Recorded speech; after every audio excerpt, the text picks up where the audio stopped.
Back down on the mat just with one knee, and the other knee will go forward. Now find a stretch in your left hip. Go with your back straight. And count to 5. 1, 2, 3, 4, and 5. Very good.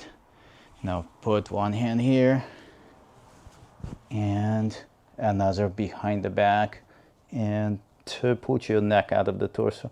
Count to 5. 1, 2, 3, 4, 5. Very good. Release.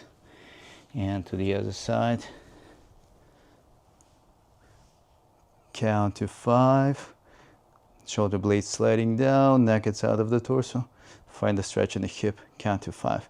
1, 2, 3, 4, and 5. Very good. Now